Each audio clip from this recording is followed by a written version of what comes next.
Mereka keluar dari tenda pada saat bersamaan.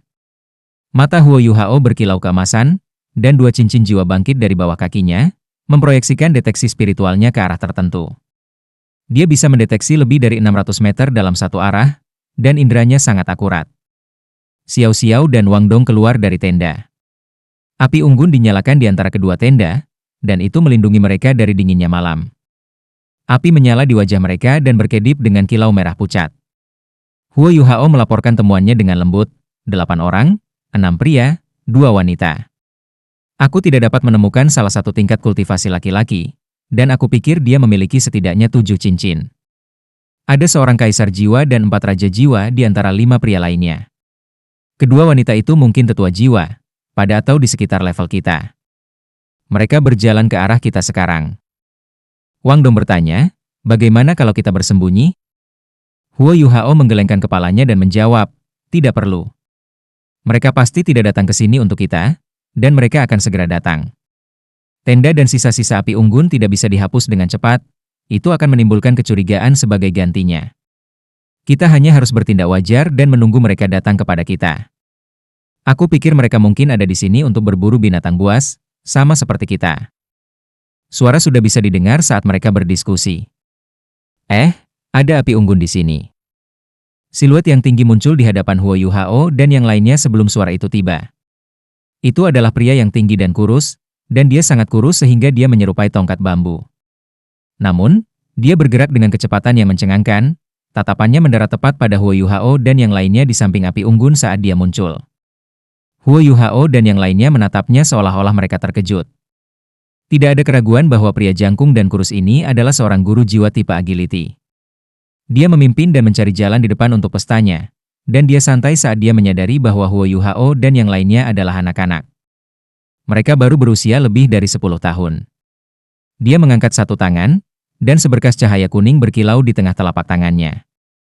Sinar cahaya ini melonjak sekitar 5 meter ke langit sebelum berubah menjadi lingkaran cahaya kuning yang menembus keluar. Huo Yuhao dan yang lainnya melompat berdiri. Mereka dapat mengetahui dari gerakan pihak lain bahwa dia sangat disiplin, dan tampak jelas bahwa ini bukan tim yang normal. Kamu siapa? Huo Yuhao bertanya dengan waspada tetapi tidak melangkah maju. Pria kurus itu tersenyum tipis dan menjawab, kami baru saja lewat. Kami melihat api unggun kamu, jadi kami datang untuk melihatnya. Bagaimana dengan kamu? Siapa kalian? Ada senyum di wajahnya, tetapi diwarnai dengan kesombongannya. Huo Yuhao menjawab, kami di sini di hutan Great Stardow untuk memburu binatang buas dan mengumpulkan cincin jiwa. Oh, kamu di sini sendirian untuk berburu binatang buas? Pria kurus itu menatap mereka bertiga dengan curiga. Xiao Xiao mendengus dingin dan membalas, apa? Apakah itu tidak diizinkan? Pria kurus itu tertawa kecil dan menggelengkan kepalanya karena geli. Ada ekspresi merendahkan dan ketidakpedulian di wajahnya. Meskipun malam itu gelap dan gelap, bagaimana bisa seluk-beluk ekspresinya lolos dari mata roh Huo Yuhao? Sosok demi sosok muncul di samping pria kurus pada saat ini. Formasi itu persis seperti yang dikatakan Huo Yuhao, ada 6 pria dan 2 wanita, termasuk pria kurus. Seorang pria parubaya berusia sekitar 40 tahun merendahkan suaranya dan berkata, bagaimana situasinya, Beitang? Pria kurus itu menjawab dengan hormat, kakak. Mereka adalah 3 kawan muda yang mengklaim bahwa mereka berada di Great Stardow Forest untuk mendapatkan cincin jiwa. Mereka tidak memiliki senior yang mengikuti mereka. Aku sudah memeriksa lingkungan sekitar, dan hanya mereka bertiga ada di sini. 2 laki-laki dan 1 perempuan, dan mereka bahkan tidak terlihat berumur lebih dari 15 tahun. Oh!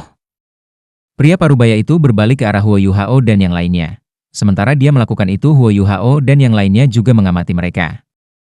Jelas bahwa pria parubaya ini adalah pemimpin kelompok, dan dia juga sage jiwa 7 cincin yang diidentifikasi oleh Huo Yuhao sebelumnya. Kekuatan jiwanya sangat gembira sehingga Huo Yuhao tidak bisa menilai kultivasinya dengan akurat. Selain pria parubaya ini, laki-laki lainnya semuanya orang-orang berpenampilan normal dengan tubuh rata-rata, jenis penampilan yang tidak mudah dikenali di tengah kerumunan. Tentu saja, kultivasi mereka tidak normal sama sekali. Kemampuan mereka cukup untuk mendukung sekte tingkat menengah. Kedua gadis di pesta itu menarik perhatian Huo Yuhao. Mereka berdua mengenakan jubah prajurit, dan salah satu dari mereka memiliki rambut hijau mengalir di belakangnya. Gadis ini sangat cantik, hampir setingkat Jiang Nanan. Dia tampak sangat lembut, dan matanya yang cantik bergeser seperti air yang mengalir. Orang bisa merasakan kelembutan lemahnya bahkan dari jauh. Dia tampak seperti berusia sekitar 15 atau 16 tahun. Ini adalah usia ketika gadis-gadis penuh dengan masa remaja. Jubah prajurit kuningnya sangat memukau bahkan dalam kegelapan malam. Itu sedikit lebih besar dari bingkainya dan menyelimuti sosoknya dengan baik, tapi itu tidak terlalu terlihat. Gadis lain di sampingnya memandang usia yang sama. Namun, dia sedikit lebih tinggi, dan ekspresinya sedingin es. Rambut hitam panjangnya disisir rapi dan diikat menjadi kuncir kuda, sementara jubah prajurit putihnya sedikit lebih pas dan kakinya yang panjang sangat memikat. Dia hampir setinggi Huo Yuhao, yang tingginya hanya 1 meter dan 70 cm. Gadis ini tidak setampan yang lain, tapi auranya terasa lebih elegan dan bermartabat. Kedua gadis ini berdiri berdampingan, dan mereka berdua sama-sama brilian dan menarik dengan cara mereka sendiri. 3 teman kecilku, silakan datang ke sini sebentar. Pria parubaya itu melambai pada Huo Yuhao dan yang lainnya. Huo Yuhao berbisik kepada Wang Dong dan Xiao Xiao, tunggu di sini. Aku akan memeriksanya. Baik. Wang Dong mengangguk segera. Xiao Xiao ingin mengikuti, tetapi dia menahan ketika bahkan Wang Dong memutuskan untuk tetap tinggal. Huo Yuhao melangkah maju dengan cepat dan datang ke barisan orang. Dia tidak patuh atau supercilious saat dia berkata, apa yang kamu butuhkan? Pria parubaya itu mengamati Huo Yuhao sejenak dan berkata, pria kecil, kalian ada di dalam Great Stardew Forest untuk berburu binatang buas? Huo Yuhao mengangguk dan menjawab, ya. Mata pria parubaya itu menusuk, dan membawa jejak ketidakjelasan. Rasanya seolah dia dikunci ke Huo Yuhao, dan bisa melancarkan serangan kapan saja. Namun, Huo Yuhao tenang dan tidak terganggu sementara dia berdiri di depannya dan tidak waspada sama sekali. Pria parubaya itu tersenyum dan berkata, namaku Mo Feiyun, dan ini adalah rekanku. Kami menuju ke Great Stardew Forest juga. Kami bepergian sepanjang malam, dan sepertinya kami hampir sampai, tetapi semua orang sedikit lelah. Kita dapat melihat bahwa kamu memiliki api unggun yang bagus dimulai di sini. Aku ingin tahu apakah kamu dapat membagikannya dengan kami dan membiarkan kami beristirahat untuk malam itu? Huo Yuhao setuju dengan sepenuh hati. Baiklah. Dia mengerti bahwa berbicara terlalu banyak dapat mengacaukan segalanya. Kelompok orang ini benar-benar tampak seperti bepergian, dan sudah jelas bahwa mereka telah bergerak untuk waktu yang lama. Pria parubaya yang mengaku sebagai Mo Feiyun ini agak waspada terhadapnya, tetapi Huo Yuhao tidak bisa merasakan banyak permusuhan. Kekuatan spiritualnya lebih unggul daripada kebanyakan orang lain, dan penilaian emosi Huo Yuhao biasanya sangat akurat. Deteksi spiritualnya telah diaktifkan sepanjang waktu ini, tetapi sedang ditangani dengan kehalusan dan kecerdikan yang sangat besar, dan bahkan bijak jiwa yang kuat seperti Mo Feiyun tidak akan menyadari itu aktif bahkan jika jiwa sage menggunakan kekuatan jiwa mereka untuk mensurvei lingkungan mereka. Orang-orang sebelum mereka tidak mengungkapkan niat untuk melakukan tindakan terhadap mereka. Kedua gadis itu menatap Huo Yuhao dari atas ke bawah. Gadis berjubah kuning itu tersenyum ke arahnya, sementara gadis berpakaian putih menatapnya dengan dingin. Ada perbedaan yang jelas dalam kepribadian mereka. Huo Yuhao memandu seluruh kelompok ke api unggun, dan 2 orang dengan cepat mendirikan tenda, yang jauh lebih besar dibandingkan dengan mereka sendiri. Tenda yang paling dekat dengan api unggun adalah tenda hitam yang relatif kecil, yang tampaknya terbuat dari kulit sapi. Kedua orang ini dengan cepat mendirikan 2 tenda yang cukup besar dengan tangan dan kaki lincah mereka sesudahnya. Mo Feiyun dan beberapa lainnya duduk di samping api unggun. Jelas bahwa mata mereka tertuju pada Wang Dong dan Xiao Xiao untuk jangka waktu yang lebih lama dibandingkan dengan Huo Yuhao. Ini terutama terjadi pada Wang Dong, dia segera menarik perhatian semua orang ketika mereka tiba di api unggun. Rambut pendeknya biru bubuk, matanya berwarna sama, dan ia memancarkan aura cahaya yang pekat. Wang Dong sangat tampan, dan dia tampak penuh energi muda. Dalam hal penampilan, gadis-gadis berjubah kuning dan berjubah putih kehilangan semua cahaya mereka di sampingnya. Gadis berjubah kuning itu agak terkejut, dan wajahnya yang cantik sedikit memerah ketika dia melirik Wang Dong. Wajah dingin gadis berjubah putih itu tampak sedikit terkejut juga, dan matanya berhenti sejenak pada Wang Dong sebelum dia berbalik perlahan. Huo Yuhao dan yang lainnya duduk di satu sisi api unggun. Mereka bertiga tidak mengatakan apa-apa, dan hanya diam-diam menghangatkan diri di sebelah api. Kembali ke kultivasi mereka bukanlah ide yang baik dengan orang asing di sekitar, terutama ketika mereka semua sangat kuat. Mo Feiyun sepertinya yang paling ramah. Dia tersenyum dan berkata, Tiga teman kecilku, bagaimana aku bisa memanggilmu? Huo Yuhao tersenyum dan menjawab, namaku Yuhao, dan ini Xiao Dong dan Xiao Xiao. Dia tidak mengungkapkan nama lengkapnya atau Wang Dong, tetapi nama Xiao Xiao tidak bisa benar-benar ditutupi dengan nama panggilan, jadi dia hanya mengatakannya. Mo Feiyun berkata, kalian masih muda, dan kekuatan jiwamu cukup kuat. Namun, bertualang ke Great Stardew Forest sebenarnya bukan ide yang bagus. Apakah kamu pernah berada di dalam sebelumnya? Huo Yuhao menjawab, kami sudah berkeliaran di daerah luar. Terima kasih telah mengingatkan kami tidak akan menjelajah terlalu jauh di dalam Great Stardew Forest. Kami akan pergi begitu kami menemukan makhluk jiwa yang cocok untuk diri kami sendiri. Mo Feiyun terus bertanya, dari mana kalian? Apakah kalian dari sekte atau akademi? Huo Yuhao menjawab, kami dari Star Luo Empire, dan kami adalah anggota Akademi Nasional Star Luo. Dia tidak akan bisa menamai akademi lain sebelum partisipasinya dalam turnamen duel jiwa Akademi Master Jiwa Kontinental lanjutan. Namun, dia tahu lebih banyak nama sekarang. Dia sendiri berasal dari Star Luo Empire, jadi aksennya lebih alami, dan dengan demikian menggunakan Akademi Nasional Star Luo untuk menyembunyikan identitas mereka yang sebenarnya adalah yang paling tepat. Dia juga menjadi akrab dengan standar Akademi Nasional Star Luo selama pertempuran melawan tim resmi mereka, yang dipimpin oleh Putri Jiu Jiu. Selanjutnya, bagian dari Great Stardew Forest terletak di dalam Star Luo Empire pula. Mo Feiyun dan yang lainnya bereaksi kaget ketika mereka mendengar Akademi Nasional Bintang Luo. Akademi itu relatif memiliki reputasi baik di benua itu, dan mereka adalah beberapa elit dalam Kekaisaran Bintang Luo. Mereka berakhir di 4 final selama baru-baru ini. Jadi kalian adalah anak-anak berbakat dari Akademi Nasional Star Luo, tidak heran kalian berani menjelajah ke Great Stardew Forest untuk memburu binatang buas sendirian. Nada Mo Feiyun terdengar sedikit lebih hati-hati, dan suasana arogansi di sekitar yang lain sedikit berkurang. Jelas bahwa nama Akademi Nasional Bintang Luo sangat kredibel. Huo Yuhao bertanya, bagaimana dengan kalian, Paman Mo? Apakah kalian juga berburu binatang buas di dalam hutan Great Stardew? Mo Feiyun mengangguk dan menjawab, beberapa dari kita telah mencapai kemacetan, dan kita hanya mencoba keberuntungan kita di dalam hutan bintang besar Do. Tenda-tenda lainnya telah dipasang dengan benar saat mereka berbicara. Mo Feiyun makan sesuatu yang ringan dan mengobrol santai dengan Huo Yuhao dan yang lainnya sebelum dia pergi ke tendanya untuk beristirahat. Mo Feiyun memperkenalkan orang-orang dengannya saat mereka berbicara. Pria kurus bernama Bei Tang, gadis berjubah kuning bernama Wei Na, dan gadis berjubah putih bernama Mu Sui. Namun, Mo Feiyun tidak mengungkapkan banyak tentang latar belakang mereka. Dia membuat perjanjian dengan Huo Yuhao bahwa mereka akan melakukan perjalanan bersama ke Great Stardew Forest, dan dia bersedia merawat mereka untuk sementara waktu dengan imbalan api unggun mereka. Huo Yuhao bisa mengatakan bahwa Mo Feiyun hanya mengembangkan ide-ide seperti itu setelah dia mengetahui bahwa mereka berasal dari Akademi Nasional Star Luo, dan mereka sedikit menurunkan penjaga mereka juga. Mo Feiyun dan laki-laki lainnya memasuki 2 tenda besar masing-masing, sementara Wei Na dan Mu Sui berjalan di dalam tenda kulit sapi di dekat api unggun. Dilihat dari alokasi dan posisi mereka, status kedua gadis ini tidak sederhana. Huo Yuhao dan yang lainnya kembali ke tenda mereka untuk malam itu, tapi Mo Feiyun diam-diam meninggalkan tendanya sendiri dan datang sebelum tenda Wei Na dan Mu Sui. Dia berbisik, bolehkah aku masuk, Nona? Masuk. Mu Sui adalah orang yang berbicara. Mo Feiyun membungkuk dan memasuki tenda perempuan.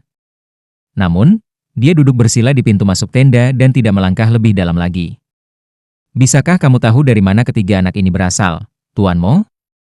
Mu Sui bertanya dengan polos. Wei Na duduk di sisinya, dan ada senyum tipis di wajahnya dari awal sampai akhir, tetapi dia tidak mengatakan apa-apa. Namun, dilihat dari posisi kasurnya dibandingkan dengan Mu Sui, statusnya juga mudah dibandingkan dengan Mu Sui. Tubuh Mo Feiyun mulai berkilau dengan lapisan cahaya putih yang menyelimuti seluruh tenda, menghalangi suara mereka. Ketiga anak ini masih muda, penampilan dan kualitas mereka tidak biasa, namun mereka tidak begitu mirip. Sudah jelas bahwa mereka tidak berasal dari sekte yang sama.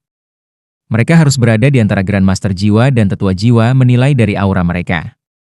Sangat bisa dipercaya bahwa mereka berasal dari Akademi Nasional Star Luo pada usia mereka. Namun, aku pikir kita harus membawa mereka untuk tujuan keamanan sehingga kita dapat menghindari kecelakaan atau keadaan yang tidak terduga. Jika tidak apa-apa dengan mereka, meminjamkan tangan kita tidak banyak masalah. Yusue memiringkan kepalanya sedikit ke bawah dan berkata, "Kalau begitu kamu yang memutuskan, Tuan Mo." "Tuan Mo, menurut kamu salah satu dari mereka yang mana yang paling layak mendapatkan perhatian?" Wei Na tiba-tiba membuka mulutnya. Suaranya sangat mempesona, dan terdengar seperti musik di telinga. Mo Feiyun menjawab, "Yang mulia, aku pikir pemuda yang dipanggil Yu Hao pantas mendapat perhatian terbesar. Aku telah memperhatikan dari ekspresi yang mereka berikan satu sama lain bahwa gadis Xiao Xiao mempercayai dan mengagumi Yu Hao, sedangkan Xiao Dong yang tampan memiliki chemistry yang baik dengannya. Mereka berdua tidak saling bertukar pandang, dan mereka tampaknya saling memahami dengan satu binar mata mereka. Yu Hao yang memimpin trio ini, jadi dia jelas tidak sederhana. Lebih jauh lagi, penilaian aku atas kemampuannya juga suram. Dia sepertinya belum mencapai jiwa tetua, menilai dari fluktuasi kekuatan jiwanya, jadi dua lainnya lebih baik. Namun, dia dipenuhi dengan energi kehidupan, pada tingkat yang lebih tinggi daripada orang dewasa sekalipun." Yusue memiringkan kepalanya lagi dan berkata, "Kembalilah dan istirahatlah, Tuan Mo. Kita harus lebih memperhatikan mereka besok." "Ya, Tuan Putri, Yang Mulia. Aku akan pergi sekarang." Mo Feiyun mundur dari tenda, dan lapisan kabut putih segera ditarik dan dihilangkan. "Xiao Dong benar-benar tampan, kakak." Wei Na terkikik begitu Mo Feiyun meninggalkan tenda. Wajah cantik Yusue mengungkapkan senyum tipis. "Apa? Apakah kamu jatuh cinta padanya?" Wei Na menempelkan bibir kemerahannya. "Tidak mungkin. Aku hanya membantumu." Yusue menggelengkan kepalanya dan menjawab, "Aku tidak suka anak laki-laki yang lebih muda dari aku." "Master Mo benar, Yu Hao sangat canggih. Aku tidak tahu mengapa, tetapi aku terus merasakan gelombang merinding setiap kali aku berada di dekatnya, dan jiwa bela diri aku juga berfluktuasi secara mencolok. Rasanya ada sesuatu tentang auranya yang dapat menahan atau melawan jiwaku sepenuhnya." Wei Na bertanya, "Apakah dia memiliki jiwa bela diri tipe api?" Yusue menggelengkan kepalanya sekali lagi dan berkata, "Sepertinya tidak. Kita akan tahu begitu kita memasuki hutan bintang besar Dou. Mereka bertiga pasti memiliki beberapa trik di lengan baju mereka karena mereka berani datang sendiri. Kita harus beristirahat lebih awal, kita harus mencari cincin jiwa kita di dalam Great Star Dou Forest besok, jadi semoga keberuntungan kita akan baik. Jika kita tidak menemukan sesuatu yang cocok di sini, kita harus pergi ke sisi utara. Sisi utara jauh lebih berbahaya. Baiklah, ayo tidur sekarang. Bisakah aku memelukmu untuk tidur, Kakak Sue?" Hentikan itu. Huo Yu Hao dan Wang Dong sedang berdiskusi di tenda mereka sendiri juga, dan kekuatan spiritual Huo Yu Hao menghalangi suara mereka. "Yu Hao, akankah ada masalah jika kita bepergian bersama mereka ke hutan?" Wang Dong agak cemas. Huo Yu Hao terkekeh dan berkata, "Apa yang kamu khawatirkan? Aku dapat mengatakan bahwa orang-orang ini berasal dari beberapa sekte. Kedua gadis itu kemungkinan adalah orang-orang yang ada di sini untuk mengumpulkan cincin jiwa, sementara yang lain adalah pelayan mereka. Kita dapat menghemat banyak upaya dengan mengikuti mereka di dalam hutan Great Star Dou, dan kita mungkin bisa menjelajah lebih dalam juga. Bahkan jika mereka memusuhi kita, mereka harus menghadapi tetua Xuan terlebih dahulu." Wang Dong bingung. "Apakah kamu tertarik pada gadis-gadis?" Huo Yu Hao memiliki wajah putus asa. "Kita masih anak-anak. Tidak bisakah kamu berpura-pura menjadi orang dewasa? Ditambah lagi, akankah ada gadis yang tertarik padaku bersamamu? Kau tahu itu bagus."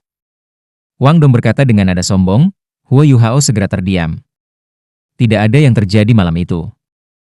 Huo Yu Hao dan yang lainnya bangun pagi untuk mengemas tenda mereka pada hari berikutnya, dan Huo Yu Hao mengolah mata setan ungu sambil menghadap matahari terbit. Mo Feiyun keluar dari tendanya saat mereka bertiga mulai sarapan. "Kalian benar-benar bangun pagi-pagi." Mo Feiyun menyapa Huo Yu Hao terlebih dahulu. Huo Yu Hao tersenyum dan berkata, "Fajar baru saja pecah, Paman Mo. Kalian tidak tidur terlalu lama." Mo Feiyun bertanya, "Siapa yang mengumpulkan cincin jiwa di antara kalian bertiga?" Huo Yu Hao tidak punya niat untuk menyembunyikan apapun dan menjawab, "Ini aku. Kekuatan jiwaku telah mencapai peringkat 30, dan aku membutuhkan cincin jiwa yang tepat untuk menerobos dan menjadi tetua jiwa. Dua teman aku ada di sini untuk menemani aku." Mo Feiyun penuh dengan kekaguman dan keheranan. Menjadi tetua jiwa di usia yang begitu muda, mengesankan. Huo Yu Hao tersenyum menanggapi, tetapi tidak mengatakan apa-apa lagi. Mo Feiyun dan yang lainnya bergerak dengan cepat, dan tidak lama sebelum mereka mengepak semuanya dan selesai sarapan. Wei Na dan Mu Sue masih berpakaian seperti kemarin, dan 11 dari mereka melanjutkan perjalanan. Yang lain dalam kelompok mereka jarang mengatakan apapun, selain Mo Feiyun. Kedua gadis itu sesekali mengobrol di antara mereka sendiri, dan tidak terlalu memperhatikan Huo Yuhao dan teman-temannya. Mo Feiyun mengambil poin di seluruh perjalanan. 5 lelaki lainnya membentuk busur, sementara 2 gadis muda, Huo Yuhao dan teman-temannya berjalan di tengah.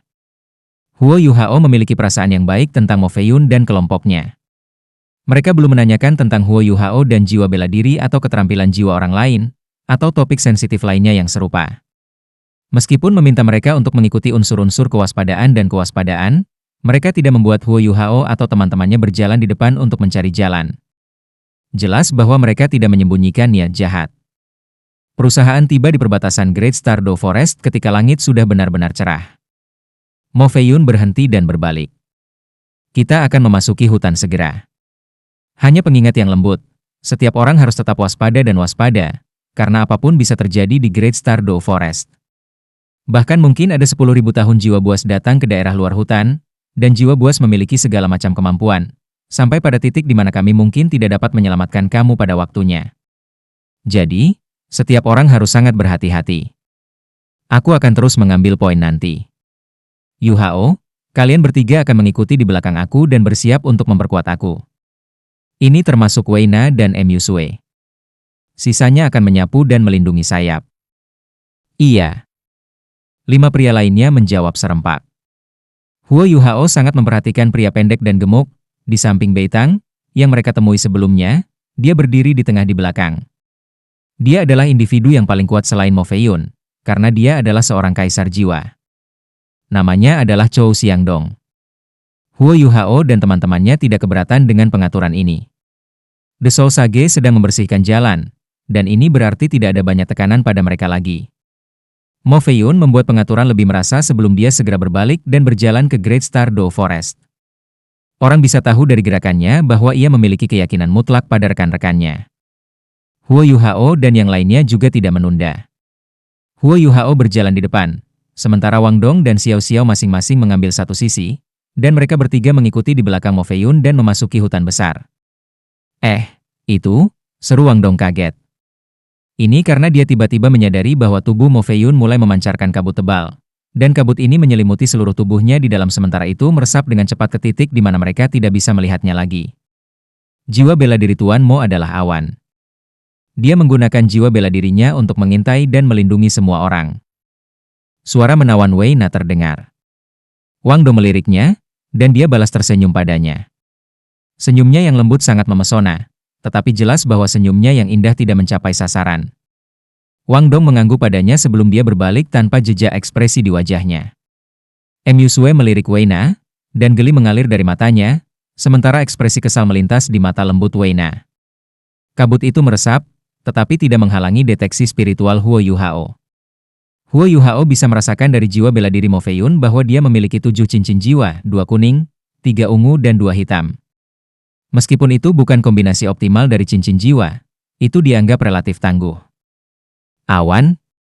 Ini adalah jiwa bela diri yang jarang terlihat, dan harus dianggap sebagai alat jiwa. Huo Yuhao hanya tidak yakin apakah dia adalah seorang master jiwa tipe serangan atau tipe kontrol. Kabut mendung di depan mereka berangsur-angsur meluas dan menembus sekeliling mereka seperti benang. Kabut mendung tidak terlihat seperti mengandung kekuatan sama sekali, tetapi meluas sangat jauh ke kejauhan saat melayang di udara, dan dengan cepat menjangkau di luar jangkauan efektif maksimum deteksi spiritual Huo Yuhao. Huo Yuhao samar-samar memahami bahwa keterampilan jiwa ini memiliki fungsi yang mirip dengan keterampilan jiwa deteksi spiritualnya. Mo Feiyun akan memiliki penilaian tertentu tentang apapun yang menyentuh kabut berawan, sesuai dengan situasi. Meskipun itu tidak seakurat deteksi spiritualnya, kultivasi Mo Feiyun memungkinkannya untuk mencari dan menutupi area yang jauh lebih besar dari keahliannya.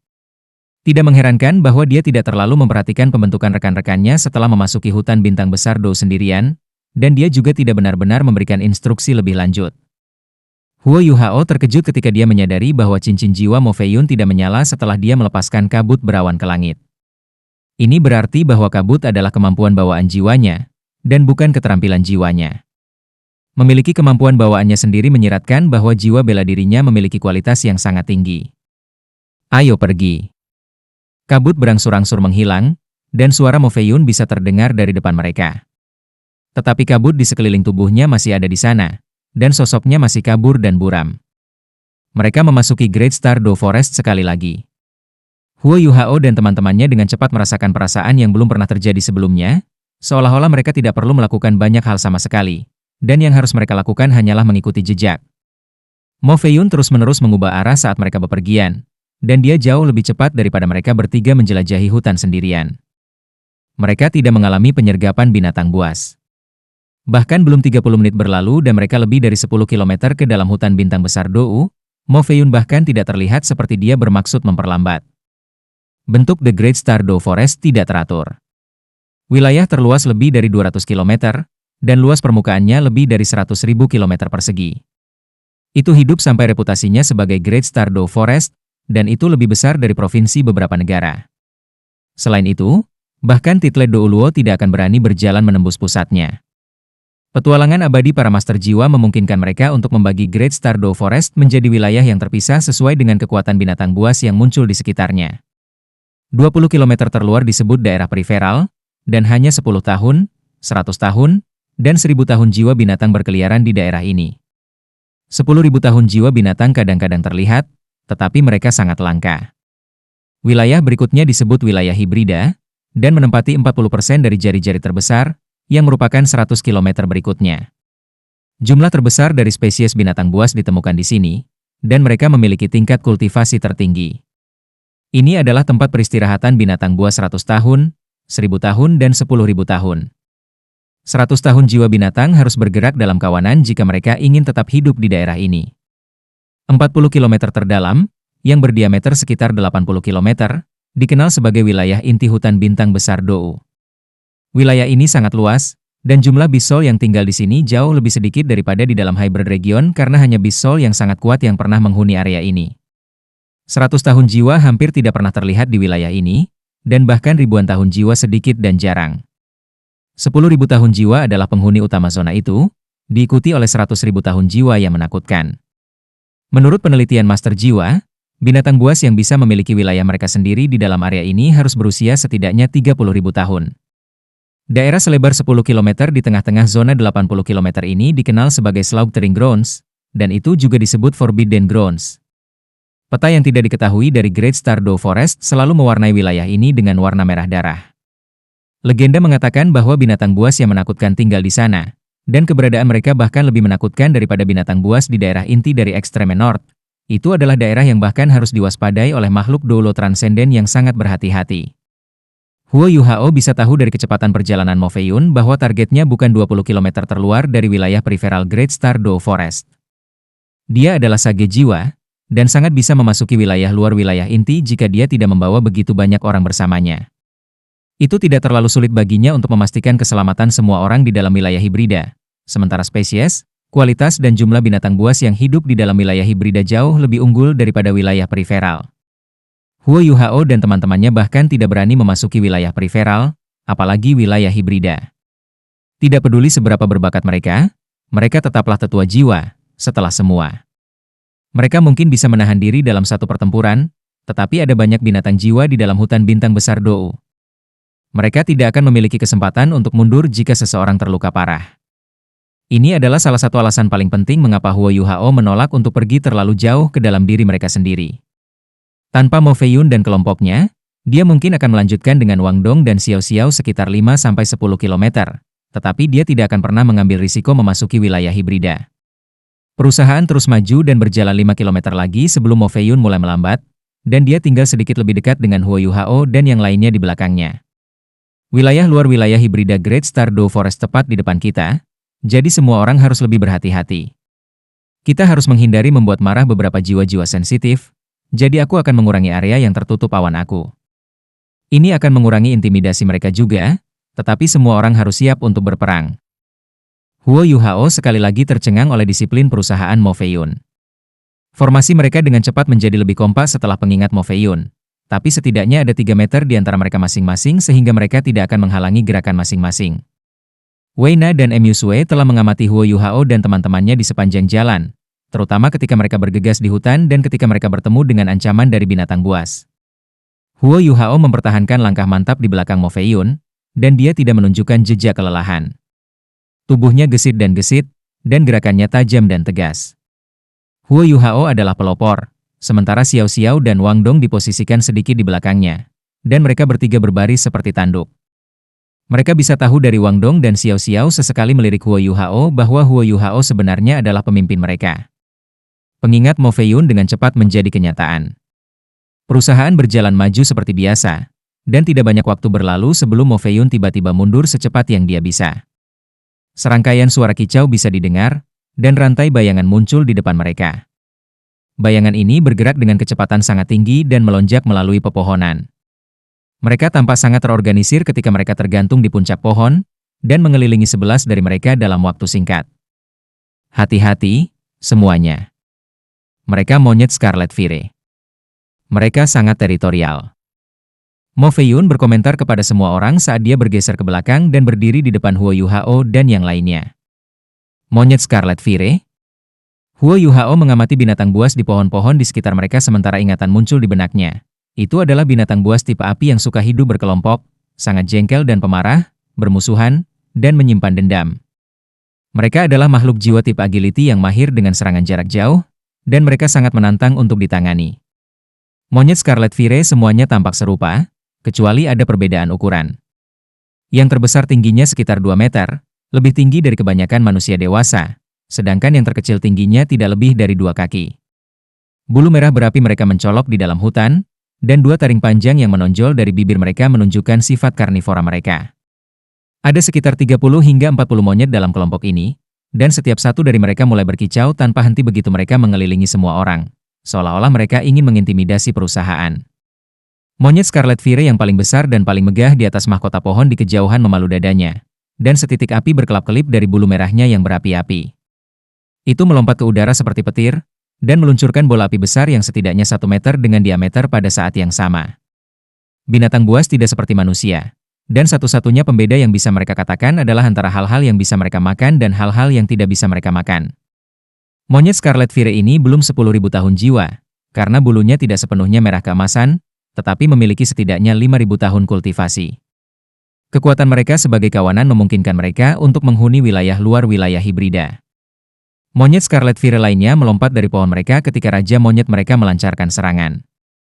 Didampingi oleh kecepatan mereka yang sangat besar, bola demi bola api turun dari langit seperti hujan meteor ketika mereka menembaki seluruh kompi. Mo Feiyun mendengus dingin, dan energi kabut tebal berkembang keluar. Rudal yang tak terhitung jumlahnya mengembun dari udara melesat ke segala arah di saat berikutnya, dan segera mengusir hampir semua bola api yang turun dari langit. Bola kabut di depannya kemudian terwujud menjadi bentuk tangan, dan dia meraih bola api besar Scarlet Fire Monkey King. Bola api yang sangat besar terbakar hebat dan dengan cepat menggerogoti energi kabut. Namun, tangan raksasa yang terbentuk oleh energi kabut dengan cepat menutup, dan bola api hancur berkeping-keping. Percikan terbang ke segala arah saat mereka menghilang di udara. Tidak ada yang tahu jika Mo Feiyun melakukannya dengan sengaja, tetapi ketika dia mengusir sebagian besar serangan Scarlet Fire Monkey, satu bola api menerobos pertahanannya, dan bola api ini langsung menuju Huo Yuhao dan teman-temannya. Sepasang sayap biru yang merentang di udara. Rona biru semurni langit, dan warnanya segera menjadi pusat perhatian. Pola cahaya keemasan berkilauan, dan sosok langsing ini berkedip samar sementara bilah cahaya berkilauan dari sayap. Bola api yang turun dipotong menjadi 2, dan terbang ke kejauhan.